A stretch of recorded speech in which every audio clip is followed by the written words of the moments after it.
Olá, estudante! Seja bem-vindo ao meu canal. Esse é mais um vídeo com alguma dica, com algum bizu para você mandar bem em redação. E o tema de hoje é como que a gente pode abordar revolução industrial na redação para mandar bem. E olha, o mais importante, mais de um eixo temático, hein? Se você está falando de tecnologia, sustentabilidade, educação, minoria social e saúde, você consegue encaixar qualquer uma dessas 4 RI, qualquer uma dessas 4 revoluções industriais. Ficou curioso? Então vai lá, pega seu papel, sua caneta, seu café, seu suco e vem para a aula.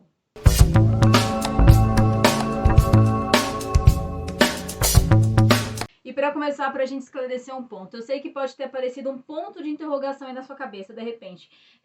De onde que essa professora está tirando que são 4? Você viajou? Não são 4 não, são 3, são 2, não sei o quê. Pessoal, calma.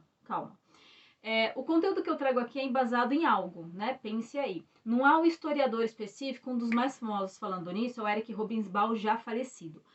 Não há um historiador específico que defina isso, mas quando você pega as grandes enciclopédias, eu vou falar aqui das produtoras de conteúdo, ok? Em que todas essas produções de conteúdo sempre tem algum historiador lá, e elas vão mesclando, vão juntando esses pensamentos, tudo bem? Essas teorias desses pensamentos. Quando você pega Objetivo, Etapa, Sistema Ari de Sá, Moderna, Ática, Abril, você aborda esses materiais, abre eles todos numa mesa, que foi o que eu fiz, e todos eles colocam essas 4 aí, tudo bem? Então, para a gente começar, estamos aqui em 2023 e até hoje estamos com 4 revoluções industriais. Eu vou falar de cada uma, o que evidenciou ela, o que caracterizou. Óbvio que tiveram mais de uma característica, mas eu vou colocar uma ou duas ali principais. Quais são essas principais? Aquelas que eu abri todas essas enciclopédias e falei, nossa, essa característica está em todas as obras, em todos os livros, tá bom? Então eu vou trazer essas características em comum, que são as características mais fortes. E como que você utiliza essa característica dentro da sua redação? Como que eu utilizo, de repente, a primeira revolução industrial, onde não haviam sindicatos, as jornadas de trabalho eram muito longas, as condições de trabalho eram muito precárias, as crianças iam trabalhar junto com as mulheres para as fábricas, não havia final de semana, descanso, feriado. Onde que eu coloco isso, Pro? Você vai colocar na exploração do trabalho, quando tiver alguma questão ali, alguma redação que a temática dela seja exploração trabalhista. Fez sentido aí para você? Aham. Então, para a gente começar, a primeira revolução industrial, 3 características principais, tá? Mecanização. A gente saiu daquele trabalho muito manual e foi para um trabalho mecanizado. Nessa revolução também a gente teve a introdução do carvão para produzir energia ou então do vapor, da energia elétrica, né? Algumas questões com hidrelétricas, mas principalmente o vapor, tudo bem? E aqui, isso daqui no século XVIII, tá, pessoal? E aqui você pode pensar, tá bom, Pro, quais são as problemáticas, pessoal? Êxodo rural você pode pegar, a questão da ausência de sindicatos, ou então grupos que eram líderes e representativos dessa população que era explorada. Como eu dei o exemplo no comecinho da aula, das longas jornadas de trabalho. Aqui você pode trabalhar com a questão da minoria social, do trabalho infantil. Essas crianças iam para as fábricas, sabe-se lá com quais condições de alimentação, de higiene, de cuidado. Afinal de contas, a mãe estava ali trabalhando numa máquina. Se ela piscasse o olho, a criança fazia alguma coisa errada, podia se machucar, ou então ela se machucava na máquina. Então aqui você pode falar sobre condições precárias de trabalho, ou então, mais especificamente, os direitos do trabalhador, tá bom? Com conteúdo relacionado, você também tem a luta de classes, né? Porque aqui surgiu uma classe que era a classe proletariada, que é aquela que vende sua hora de trabalho, ok? Eu sei produzir isso daqui, eu vou para sua fábrica, você tem a matéria-prima, você tem a máquina, eu vou só vender ali minha hora, vou vender minha mão de obra, vou produzir para você. Então eu sou a classe proletariada e você que tem as máquinas, você é a classe burguesa. Então surgiu aí também a luta de classes. Tudo bem aqui? Ok. Vamos para a segunda revolução industrial. Aí aqui foi a produção em massa, foi energia elétrica com muito mais intensidade. A gente também teve aqui principalmente falando de produção em massa, o sistema Fordismo ou Toyotismo, né? Que eram grandes técnicas organizadinhas ali para que você produzisse em grandes quantidades, porque produzindo em grande quantidade você conseguia atender o mercado maior. Se você atende o mercado maior, você vende mais. Se você vende mais, você tem mais lucro. Tudo bem até aqui? Essa segunda revolução industrial, especificamente, foi no século XIX. E a gente teve aqui quais questões? Teve a poluição, porque aqui você tem uma grande, um grande índice de dióxido de carbono sendo emitido, dióxido de carbono como o CO2 como um exemplo aqui, tá? Mas você teve aqui uma grande poluição do ar, da água, da terra. Aqui você também teve, aqui foi uma luta sindical muito mais forte, tá? Aqui foram sindicatos entrando, se formando e ainda a classe burguesa muito resistente a essa negociação, a buscar aí um equilíbrio nessas condições de trabalho, ok? Eu não vou trabalhar. Você também tem aqui muito claro, como eu estava falando, a questão da poluição, você tem então a questão ambiental, da sustentabilidade. Pessoal, foi aqui que começou os maiores índices de emissão de gases tóxicos no geral, ou então de desmatamento, sim, porque você precisava produzir em massa, então você também precisava de matéria-prima em massa. Fez sentido até aqui? Muito obrigado. E agora a gente vai para a terceira revolução industrial, que foi ali no século XX, e a gente chama essa revolução industrial aí que ela teve uma mola propulsora que foi a internet, sim, porque através da internet, né, do ambiente digital, veio a programação, a automação, ou seja, os computadores agora são eles que vão operar as máquinas. Sim, se eu preciso estar lá numa máquina que produz, de repente, esse plástico rosa aqui para essa lapiseira, eu estou lá operando a máquina, agora nem precisa mais disso, hein, Kelly? Obrigada pelo trabalho até hoje, agora eu vou programar essa máquina com efeito computacional.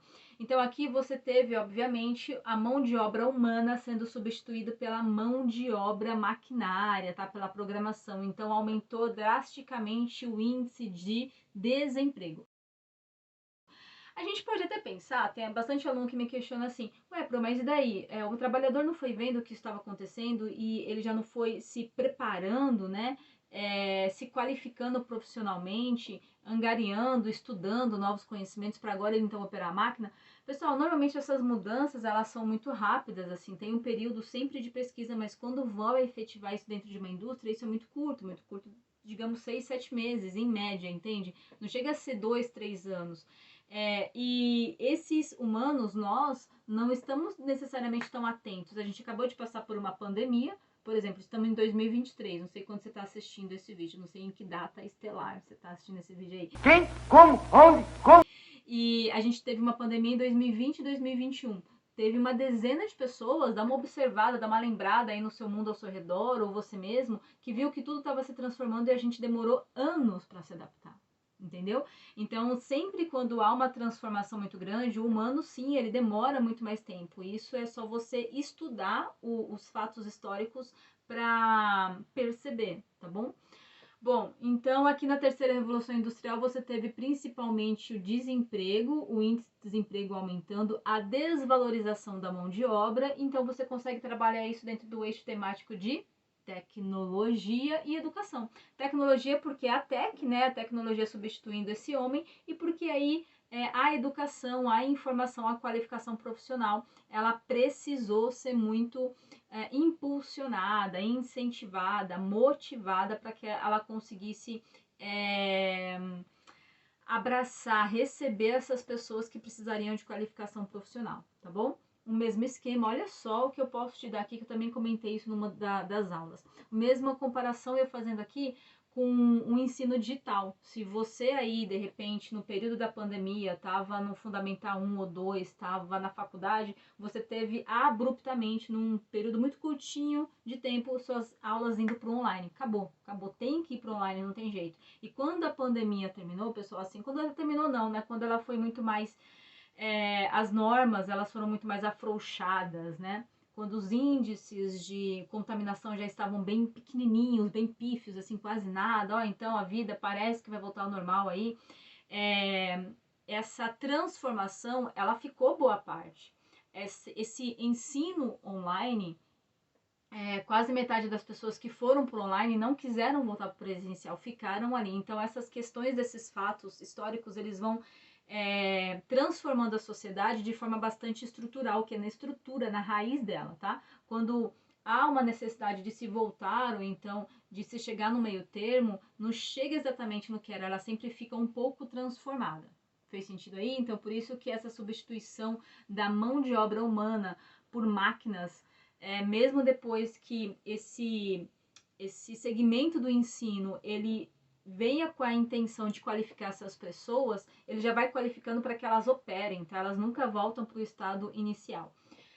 E quarta revolução industrial aí chega a ser no século XXI, que é a revolução que tem alguns que falam, tem alguns livros que você vai ver de inteligência artificial, tem outros que falam de revolução da fusão, porque antes eu tinha o físico, né, que era o computador, depois eu tinha a internet, agora eu tenho a inteligência artificial, a biológica, como se tivesse um humano dentro daquela máquina, né? Sujeitinho esquisito, não é? Então aqui a gente vem na quarta revolução industrial tratando principalmente da inteligência artificial. E essa inteligência artificial aqui, principalmente quais são as duas problemáticas, né? Os dois pontos que eles são muito cuidadosos, são muito delicados e que a gente vê até muitos estudiosos comentando sobre isso. Primeiro, a questão da manipulação sistemática de dados.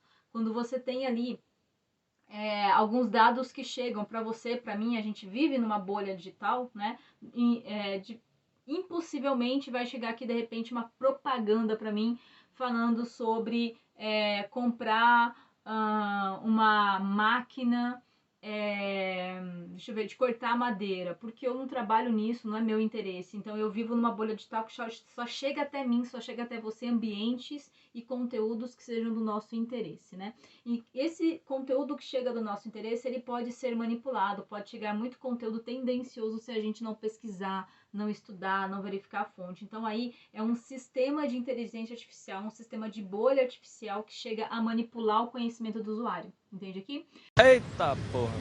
Outra questão, né, uma segunda questão muito delicada quando a gente fala disso é a segurança de dados. Sim, se você procurar, se der um Google agora na internet, na última década já teve 2 grandes vazamentos de dados, principalmente aqui no Brasil. Um dos últimos que você pesquisar aí, você vai ver que foi até os dados pessoais das pessoas que estavam ali no Serasa, né, que é um banco dos endividados no Brasil, um banco de dados dos endividados no Brasil, em que todos os dados estão lá dessas pessoas, né? Qual que é o valor, para quem que ela deve, qual que é o nome, qual que é o endereço, CPF, enfim, tudo. Aí imagina o seguinte, imagina que eu tenho uma empresa aqui, fachada fantasma, e que ali eu tenho 10 funcionários que estão todo dia ligando para você falando, escuta, você tem uma dívida lá de 10 mil no banco? Pois é, então vou facilitar e vou deixar aqui para você de 2.500. Você, opa, vou tentar pagar. Vou deixar em 1.000, você vai tentar pagar. Aí você vai estar pagando para uma pessoa que está lá, que teve acesso aos seus dados e não está pagando para o banco realmente, está pagando para um criminoso. É uma cilada. Aí é a questão da segurança de dados. Esse é só um exemplo que eu dei, tá? Só um exemplo, tem vários outros, ok? Ou seja, a revolução industrial, as revoluções industriais, né? Elas são uma mão na luva para você tratar. Ó, vou falar de novo. Tecnologia, sustentabilidade, minoria social, educação. E quando eu falo de saúde, eu sei que eu não comentei mais especificamente ali, mas saúde vem principalmente na quarta revolução industrial, que é da inteligência artificial, né? Quando a gente tem a telemedicina, dá uma gugada aí, telemedicina nada mais do que é como se você tivesse um médico do outro lado, é um robô que ele já está ali preparado para receber algumas perguntas e conforme as perguntas que ele vai recebendo, ele já tem um script mais ou menos, já tem um banco de dados de uma inteligência artificial de qual a resposta aproximada que ele vai te dar. Porque existem, né, alguns sintomas ali que são muito próximos, mais de um ou outro quadro de um diagnóstico, né, de uma doença ali, de um quadro clínico. Então ele recebe aquilo e te dá a informação mais próxima, né? Digamos, já é um filtro a menos, né? Já é um encaminhamento a menos. Você não precisa estar pagando ali um médico para fazer aquilo. Você pode estar com uma máquina programada. Então também pode ser dentro da saúde, entende? É mesmo, é? Pessoal, Revolução Industrial é uma mão na roda para a gente trabalhar dentro de redação. Claro. Você precisa pegar, olha que eu falei de revoluções industriais aqui, e dentro de uma revolução eu falei mais de um tópico, mais de uma característica, né? Você precisa olhar para essa revolução industrial aí, entender dela e pegar um tópico que se encaixe exatamente naquilo. É isso que a gente faz aqui nas aulas de redações, tá? A gente sempre vem, eu sempre vou tratar um fato ali, eu vou te explicar e vou fazer uma redação na hora contigo, dentro de qual eixo temático a gente pode utilizar ela, dando como exemplo e fato histórico. Não tenho que contar fatos não argumentos, né? Fato histórico ele dá muita credibilidade para a redação. Fez sentido para você? Foi ótimo. Obrigada por hoje, espero ter colaborado. Se inscreve aqui no canal, de segunda a sexta-feira tem material assim, organizado, claro, objetivo, direto para você mandar bem na prova. Curte esse vídeo, vale uma curtida, não vale? Claro, compartilha para aquele amigo, para aquela amiga que também está precisando desse conteúdo. E olha, vem conhecer aqui o nosso curso de redação, clica aqui no meu rostinho, ou então passa um zap pra gente. Aqui tem todos os nossos canais, passa uma DM, um message, vem conhecer o nosso curso de redação que eu garanto que você vai gabaritar a prova com ele. Pessoal, obrigada por hoje, até a próxima e vai lá, gabarita essa redação.